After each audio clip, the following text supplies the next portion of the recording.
Welcome back to the channel. Today I'm going to do my review of the Wolverine Wellington pull-on boot. It's called the Overpass, and it's I don't know how long I've had these now, a couple years I think. They are an 11-inch boot from sole to the ground to the top of the boot, and they're a waterproof Wellington pull-on boot. So they're extremely comfortable.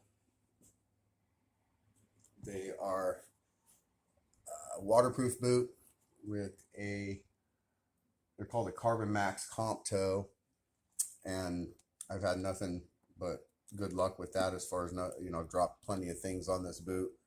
I've never had water come into it. The shaft opening, if you have big calves, this is going to be a problem. This shaft opening here is about 4, and now it's stretched out, so it's about 4 3/4 inches,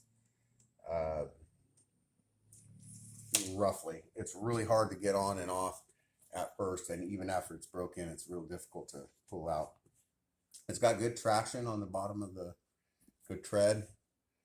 It does pick up some mud and debris and whatnot, but I've been all over the place in these boots, on the roofs, on the concrete, wet concrete. I've never had water come through. I think they call this Motion Max sole. So up until recently, these were great boots for me. They were kind of like all of a sudden a go-to boot.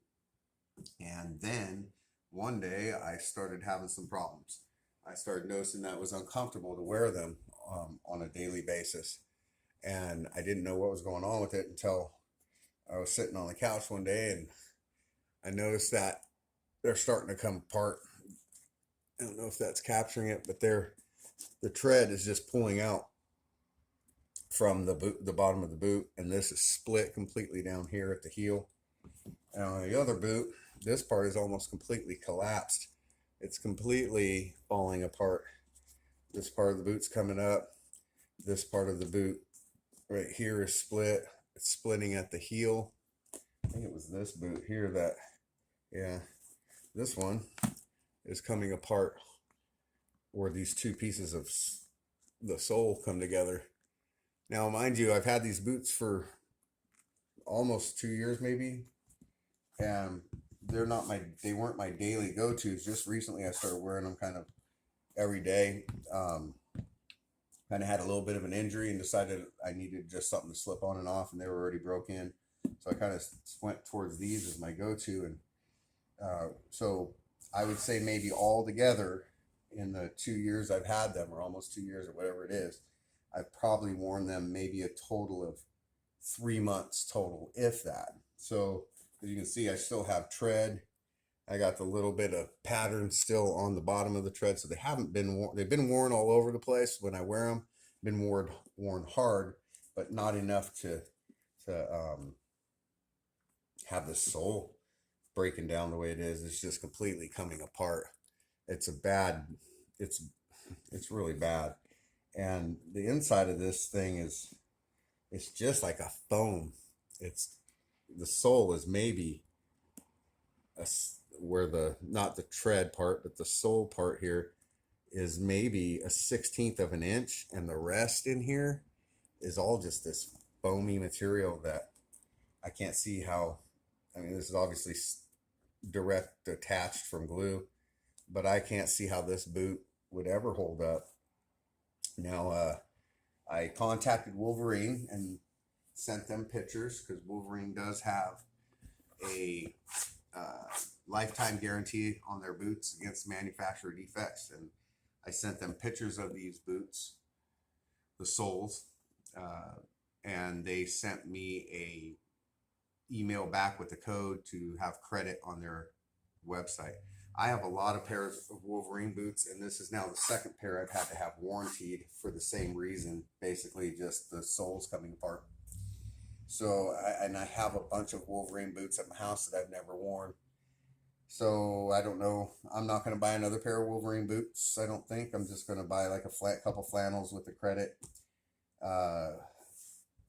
they are a comfortable boot, but I just wanted to let people know that maybe you shouldn't waste your money on this boot right here. It's comfortable, and don't get me wrong, I thought that maybe this boot was gonna last me a few years of wearing the boot for the times that I wear it, but man, those soles just came apart and started, especially on the right boot here where this stuff's coming apart. It's caving into the boot, making it very uncomfortable, and it's no longer sturdy boot, so it's dangerous to wear. They are Wolverine. Their customer service was awesome when I called. The lady was super nice and friendly. Such a quick response. It was the next day I had a code with an apology, and I can go forward with getting a different type of product, which I'll probably, like I said, get a flannel. It's coming up on winter time. They do run true to size. They have a nylon shake. They have moisture wicking material inside. It's a dark coffee leather, and they're $138.75 on their website right now. It's unfortunate because they're a comfortable boot, and I was really hoping that these would go the distance with me, but they didn't. So that's my review of the Wolverine Wellington pull-on boots, the Overpass Wellington boot. Now, if you've never worn a Wellington boot before and you're looking to get into Wellington boots, I would give you a couple. Well, I'll say a couple things about that. One, if you're expecting it to give you ankle support like a regular pull-on or a regular lace-up boot, you will not have that. You're not going to have the support, because if you look here, there's nothing really supporting your ankles. So one thing, if you have weak ankles or you're not, used to these, your ankles can hurt and your knees can hurt at first because your ankles aren't used to, just flopping around in there. Secondly, is when you first get a Wellington, they're stiff. And that's with any Wellington boot I've ever had. They're stiff as far as they're not broken in. So you will get some heel slip. When you walk, your heel will slip up and down. That's normal. As the boot breaks in, that lessens to where you just get maybe a pinky's width of slip. And that's pretty standard. And when you first get the Wellington on the back stay area, this part will be out like this with no definition. As they break in, they start to form to your ankle, your leg, your foot, what have you. It still doesn't give you the support like a lace-up boot, but they will eventually keep your heel intact. It is unfortunate about this boot because wintertime here in Oregon, everything rains. It rains on everything, and I like a waterproof boot for that. Anyway, that's my review. Thanks. Bye.